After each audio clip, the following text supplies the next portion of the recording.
Be me, Corbin, working as a senior project manager for a decent-sized tech firm. Not Google level, but we have big clients and the pay is good. My job is basically to keep our biggest client happy. It's a high-stress, high-reward kind of deal. The client is this old-school manufacturing giant. No-nonsense people. They only care about two things: deadlines and results.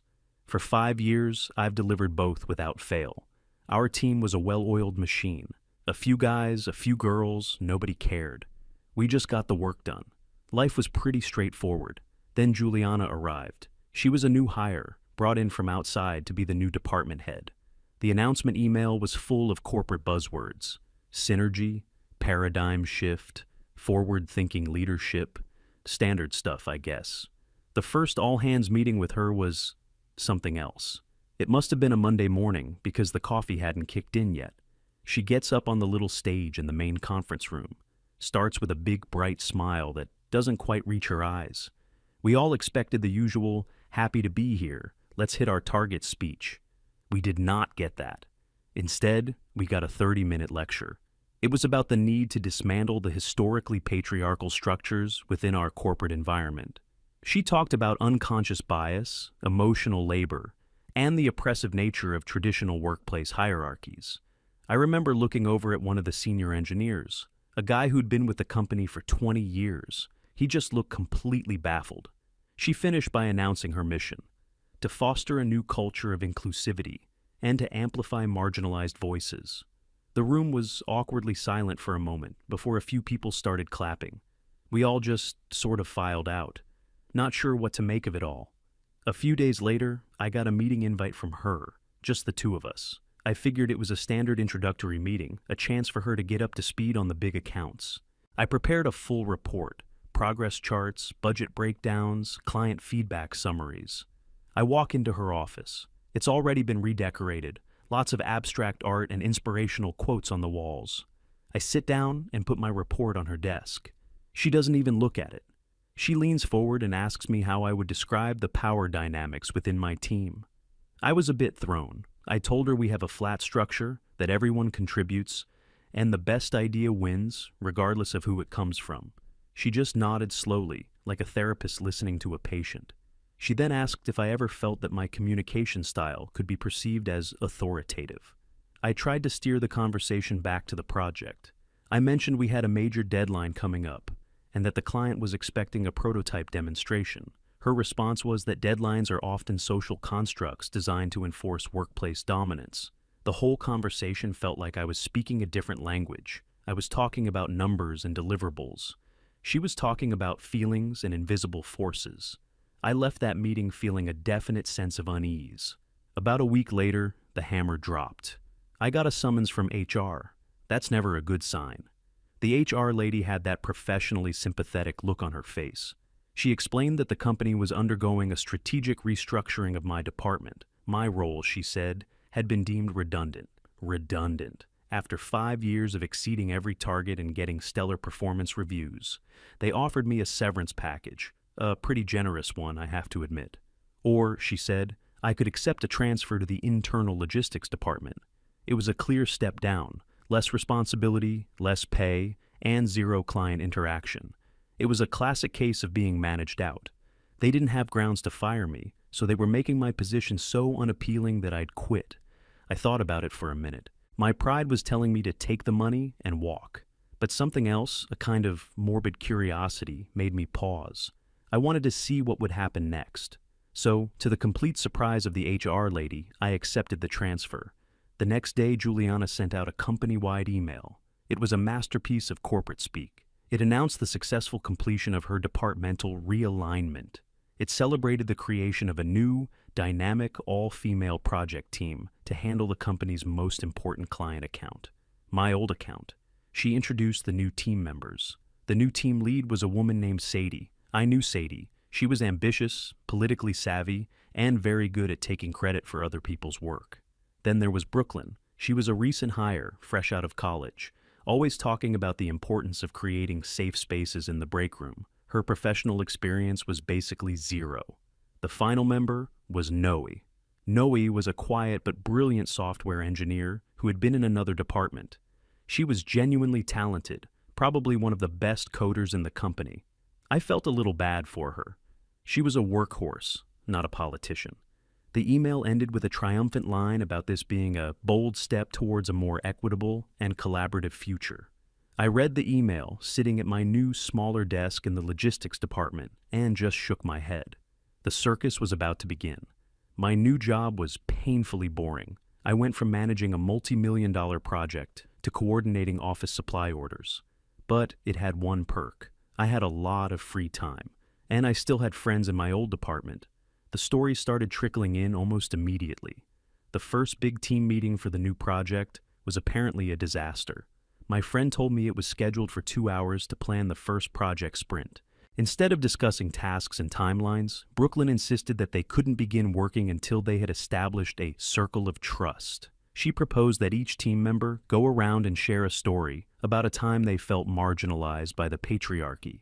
Juliana, caught in her own trap, couldn't really refuse without looking like a hypocrite, so they spent the entire meeting talking about their feelings.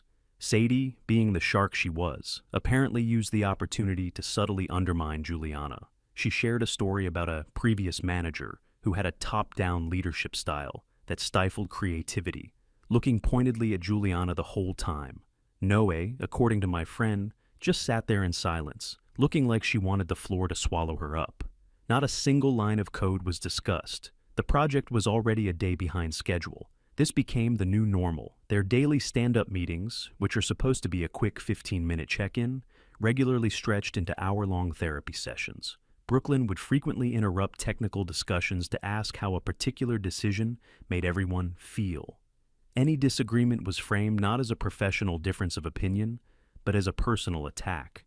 The team's internal chat channel, which used to be for quick questions and file sharing, was now filled with articles about corporate feminism and arguments over semantics. Noe was trying to carry the entire technical load on her own. She would work late, trying to make up for the time wasted in these endless meetings. She built a working back-end framework for the project in the first 2 weeks. It was a solid piece of work, something that should have put them on the right track. She presented it to the team during a weekly review.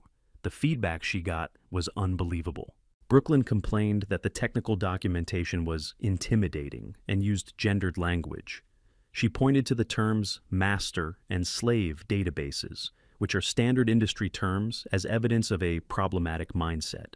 Sadie, who barely knew how to open a command prompt, criticized the color scheme of the code editor Noe used in her presentation. Juliana, as the manager, should have stepped in and focused the conversation on the functionality, but she didn't. She just nodded and said it was valuable feedback. Noe had to spend the next 3 days rewriting the documentation with more inclusive terminology. The actual functional code was completely ignored. Meanwhile, I was in logistics, tracking shipments of ergonomic chairs. I'd occasionally see Noe in the cafeteria. She looked exhausted, dark circles under her eyes. One time, she came up to me at the coffee machine. She just looked at me and said, "You got out at the right time." She didn't elaborate, and I didn't press her. She didn't have to. The power struggle between Juliana and Sadie was also escalating. Juliana wanted the team to follow a plan, her plan. Sadie countered every decision by framing it as an attack on the team's collaborative spirit. If Juliana assigned a specific task to someone, Sadie would propose they put it to a vote. If Juliana set a deadline, Sadie would argue that they shouldn't be constrained by arbitrary timelines. She was using Juliana's own progressive rhetoric against her, and it was working. The rest of the team was siding with Sadie because her approach meant less actual work. Juliana was losing control of her own dream team. The first concrete sign of trouble came about a month into the project: the client. I knew the account manager, a guy named Henderson. He was as old school as they come. He called me on my personal cell. He'd kept my number. He sounded confused and annoyed. He said he hadn't received a single weekly progress report since I left the project. I always sent one every Friday, without fail. It was part of our agreement. He said he'd tried emailing the new manager, Juliana, but her replies were vague and full of corporate jargon. He asked her for a simple percentage of project completion. She apparently sent him a long email about how they were recontextualizing the definition of progress and focusing on building a sustainable and emotionally resonant framework. Henderson told me, "Corbin, I don't know what the hell any of that means. Is the damn thing built or not?" I played dumb, of course. I told him I was in a different department now and had no visibility into the project. I advised him to try and schedule a formal call with her to get a direct answer. I knew that call would be a train wreck, and I was right. My friend gave me the full story a few days later. The client had insisted on a video conference with the whole team to get a status update. Juliana tried to prepare the team, basically begging them to present a united, competent front. The call started, and Henderson immediately asked for a live demonstration of the prototype.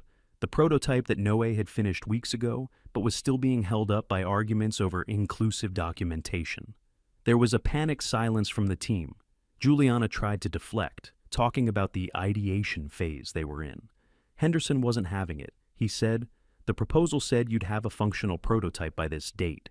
Sadie then jumped in, trying to make herself look good. She said that the original timeline, developed under the previous leadership, was unrealistic and aggressive. She was throwing me under the bus, even though I was no longer there. Then Brooklyn made things 1,000 times worse. She unmuted herself and told the client, a man in his late 60s, that his focus on rigid deadlines was indicative of a toxic masculine mindset. There was just dead silence on the line. Henderson, to his credit, remained calm. He just said, "So, there is no prototype." Juliana finally admitted that it wasn't ready to be shown. He thanked them for their time and ended the call. The fallout was immediate. Juliana got a furious email from her own boss, the VP, who had been CC'd on the meeting invite. The pressure was suddenly on. The facade of their progressive utopia was crumbling and reality was setting in. Juliana tried to clamp down. She sent a stern email to her team, saying that from now on, all communication would follow a strict hierarchy, and all tasks would be assigned directly by her. She was abandoning the collaborative model and trying to impose order. This was the moment Sadie had been waiting for. She immediately forwarded Juliana's email to HR. She also sent it to a few other female employees in the department, with a note saying she was deeply concerned by Juliana's sudden shift to a hostile and authoritarian management style. She was painting Juliana as a traitor to the cause. Brooklyn, of course, backed her up completely. She filed her own complaint with HR, claiming that Juliana's new rules were creating a psychologically unsafe work environment. So now Juliana was not only failing the project, but she was also being formally investigated by her own company for being a toxic manager, all based on the very principles she herself had championed. The irony was so thick you could cut it with a knife. No, the only person actually trying to work was caught in the crossfire. She had two managers giving her conflicting instructions. Juliana was telling her to work overtime and get the prototype ready at all costs. Sadie was telling her that she shouldn't be forced to work under such stressful conditions, and that she should prioritize her well-being. I saw her in the parking lot one evening. It was late, almost 9 p.m. As she was just sitting in her car, not moving. She looked completely defeated. The project was now weeks behind schedule. The client was furious. The team was in open rebellion against its own leader, and Juliana, the architect of this whole mess, was completely trapped. Every move she made was wrong. If she was lenient, nothing got done, and Sadie undermined her. If she was strict, she was labeled a toxic, authoritarian hypocrite. She had created a system that was designed to self-destruct, and we were all just watching it happen, one disastrous meeting at a time. The final presentation to the client was scheduled for the end of the quarter. It was a hard deadline, written into the contract. Failure to deliver a finished product by that date would result in severe financial penalties for our company, and more importantly, the almost certain loss of the client. Everyone knew this was the final showdown. The atmosphere in the office in the weeks leading up to it was incredibly tense. Juliana was a ghost. She spent most of her time in closed-door meetings with her boss and HR. Sadie was walking around like she already owned the place, holding informal check-ins with the team to boost morale, which was really just a way to solidify her position as the de facto leader. Brooklyn was busy researching company policies on mental health days, and Noe was just coding. She had completely isolated herself, wore noise-canceling headphones all day. She was trying to build an entire complex piece of software by herself in a matter of weeks. It was an impossible task. I almost felt sorry for Juliana. Almost. She had brought this all on herself. She had sacrificed competence for ideology, and now she was about to pay the price. The final week before the presentation arrived, the whole department was walking on eggshells. The story of the all-female dream team had become a sort of open secret, a cautionary tale whispered at the water cooler. It was no longer a bold social experiment. It was a dumpster fire, and everyone was just waiting for the final explosion. The day of the big presentation arrived. It was a gray, overcast morning, which felt strangely appropriate. The entire office was quiet. Not a productive quiet, but a nervous, holding its breath quiet. I was at my desk in logistics, processing an invoice for a new batch of toner cartridges. But my mind, like everyone else's, was on the big glass conference room on the third floor. My sources had filled me in on the final days of preparation. It was, by all accounts, a complete meltdown. Juliana had tried to take full command, working 18-hour days to stitch together something, anything, that looked like a finished product. She had basically locked herself and Noe in a room with a whiteboard. The problem was, Juliana didn't understand the technical side of things at all, so she would draw vague diagrams of synergistic user experiences and holistic engagement funnels. Then she'd demand Noe turn those buzzwords into functional code in a matter of hours. Noe, running on caffeine and sheer willpower, was doing her best to translate the corporate poetry into something real. But she was just one person. Meanwhile, Sadie and Brooklyn had effectively checked out. Sadie was busy networking, having coffee chats with people from other departments, presumably laying the groundwork for her next move after the inevitable crash. She was positioning herself as someone who had tried to salvage the project from Juliana's mismanagement. Brooklyn had declared that the stress of the impending deadline was triggering for her. She spent most of the final week working from home, sending occasional emails about the importance of team wellness and self-care. The final dress rehearsal, the day before the presentation, was the breaking point. They gathered in a conference room to do a run-through. Noe presented the prototype. It was functional, barely. The core features were there, but it was riddled with bugs and the user interface was a mess. It was what you'd expect from one person doing the work of 5 in a fraction of the allotted time. Instead of gratitude or constructive feedback, Noe was met with a fresh wave of criticism. Brooklyn said the color palette gave her anxiety. Sadie pointed out a typo in one of the menus and treated it like a fatal flaw in the project's entire architecture. Juliana, panicked and frayed, started blaming Noe for not working fast enough. That's when Noe finally snapped. She didn't shout. She didn't cry. She just stood up, closed her laptop, and said in a very quiet, very calm voice, "I'm done." She walked out of the room, went to her desk, packed her personal belongings in a small box, and left the building. She emailed her resignation to HR from the parking lot. So, on the morning of the most important presentation in the company's recent history, the team's only competent member was gone. The presentation was scheduled for 10 a.m. The client delegation arrived early, 4 of them, all men in dark suits, led by Henderson. They looked like they were attending a funeral. Juliana's boss, the VP, was also there. He sat at the back of the room, his arms crossed, his face a mask of grim neutrality. He was there to witness the execution. Juliana, Sadie, and Brooklyn walked in. Juliana looked pale, like she hadn't slept in a week. Sadie had a look of calm detachment, as if she were just an interested observer. Brooklyn was scrolling on her phone until the very last second. The presentation began. Juliana was clicking through the slides. They were awful, just walls of text, filled with the same empty buzzwords she always used. She was talking, but her voice was shaky. She had lost all of her usual confidence. She was halfway through a slide titled, "Leveraging Intersectional Paradigms for a User-Centric Tomorrow," when Henderson held up a hand. "Juliana," he said, his voice flat, "can we please just see the product?" A wave of panic flashed across Juliana's face.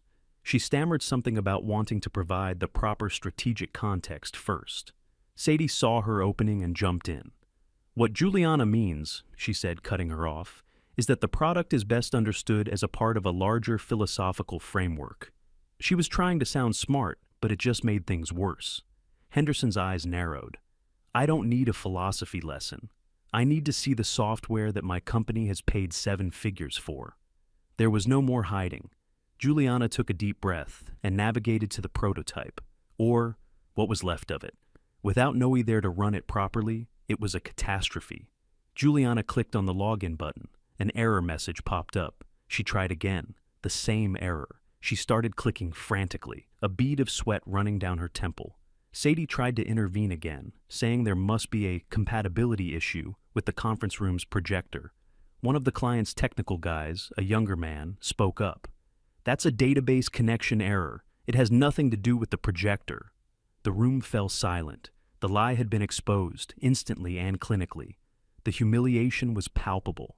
Juliana just stood there, frozen, staring at the error message on the screen. It was over, and she knew it. But then it got even worse. The facade of sisterhood and collaboration vaporized in an instant. Primal survival instincts took over. Juliana was the first to break. She turned to the client, her voice cracking. She said that the project had been consistently undermined by a lack of team cohesion and insubordination. She didn't name Sadie, but she looked right at her. Sadie's calm demeanor vanished. She stood up and addressed the client directly. She said that, as second in command, she had repeatedly raised concerns about Juliana's erratic and unfocused leadership. She claimed she had done her best to steer the ship in the right direction, but had been met with resistance at every turn. They were openly attacking each other in front of the client and the VP. And then, Brooklyn, in a moment of spectacular self-destruction, decided to contribute. She spoke up, her voice quivering with indignation.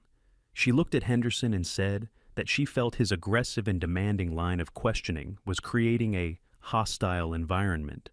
She said that the team's emotional well-being had been compromised by the client's unrealistic expectations. That was it, the final nail in the coffin. Henderson just stared at her for a long moment. There was no anger on his face, just a kind of weary disbelief. He slowly closed his notepad. He stood up. The other 3 men from his company stood up with him. He looked at the VP at the back of the room, not at the 3 women at the front. "We're done here," he said. "Consider the contract terminated."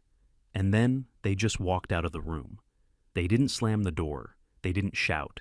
It was quiet, professional, and absolutely brutal. For about 30 seconds, nobody in the room moved or spoke. Juliana, Sadie, and Brooklyn just stood there amidst the wreckage. Then the VP stood up.